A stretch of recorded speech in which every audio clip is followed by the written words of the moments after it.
How is it that you managed to juggle not just one extremely high-pressure job, but three?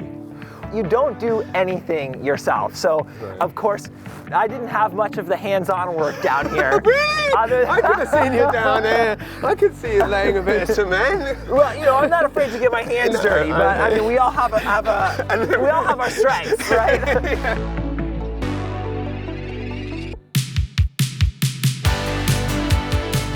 I didn't necessarily plan to be in any of these things. You know, growing up as a kid here in Miramichi, I didn't think that television could really be something that I could do as a career. Right. It wasn't on the radar, and even back then, like I was in middle school when the internet came out. You know what I mean? So we were not as connected as we are today. Yeah. But after I graduated from university in Halifax, I had a marketing business degree, went to Toronto, and I had what would be considered conventionally a pretty good job. And I had one of those life moments where you think, you know, there's two paths, and I can either stick with the path that I'm on with this job that I don't love, which is safe. Yes. Safe, or go there. Or I can, you know, pursue this dream that now seems like it could be something tangible. Right. If I don't do that, I'm gonna wonder for the rest of my life, what if?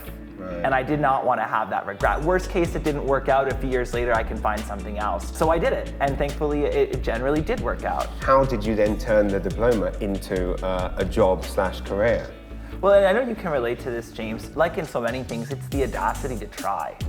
It's the willingness to make the effort, and you got to put the hard work in. There are no secrets, there are no shortcuts, but if you work hard, you really can work in television or do whatever you want to do. You know, I hustled during school, took internships, got on. My first job was as a driver. Like so many other industries, you start at the bottom and you work your way up. So eventually I found myself, my big opportunity, I think, or, you know, where I was able to really move into the creative side of the industry was with the Marilyn Dennis show, working inside the network with Bell. And for you, that thing that you create, and the thing that certainly I think goes through all of the different fields that you work in, is telling a story.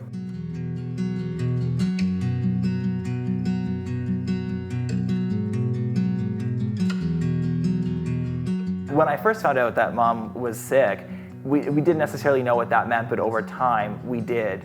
And it was very important. Mom was a single mom who raised us all. And looking back now as a grown-up, I don't even understand how somebody can raise 3 kids on their own. Right. And I have so much respect for anybody that does that. But I just knew that my heart was calling me home to be with Mom, and I was able to have some really good time with her back home here before she passed. Yeah. And what was her role locally? Like, what were her, and how did she get into politics? She did run and was elected to the city council, and became actually the first female deputy mayor in the city's history. And when she was running for council, it was something that we did together. I actually came home for her campaigns. I helped her with her marketing and her promotion and door knocking with her. So it was a journey that we always did together.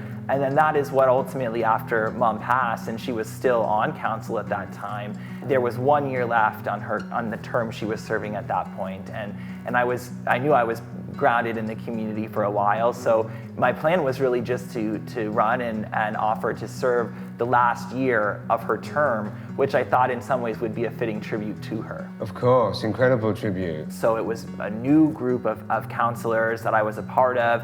There was really a lot of great energy. Everybody was looking forward to bringing some new ideas and positive change.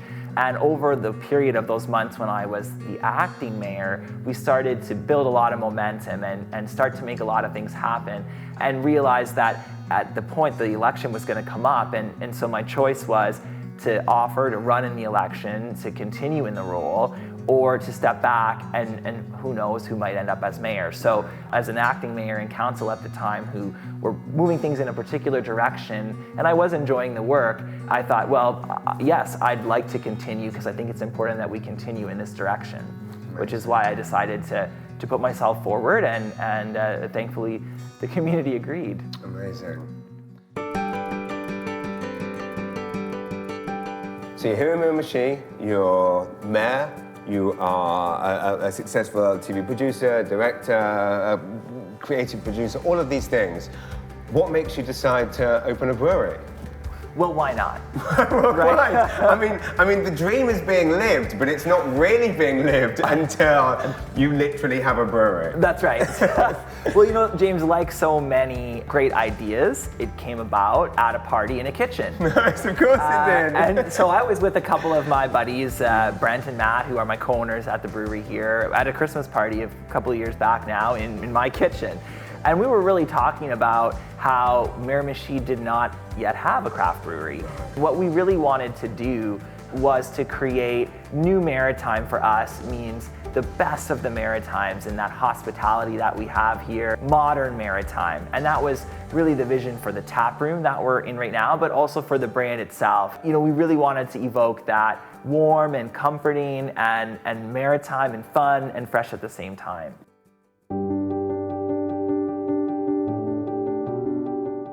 Well, James, if I'm going to be showing you around, I absolutely had to bring you down here to our Station Wharf Marina. I love it. And this is a new part we added, the Station Wharf Pier. Yeah, it's during beautiful. the project. Now, this pier actually, for the entirety of my life, this marina area was basically falling into the water. And I'm so proud that in the last few years, we worked together with other levels of government to completely restore this space. I still can't get my head quite around how it is that you do juggle all of these things. So the key is, I think, to find great people who also share your vision, share your ideas, and then make things happen together, because nobody can do anything alone. That's true. And again, surrounding yourself with passionate people with a similar mindset is obviously key to everything. But I guess, I mean, how do you find those people? Well, I mean, you find them and they find you. I find, you know, we found each other. Yeah, it's true, it's true. Just up the road from here, we found each other. Yes, and now we're on a beautiful romantic date on the Miramichi water. Exactly, it all comes full circle. And magic can happen in Chatham. That's right.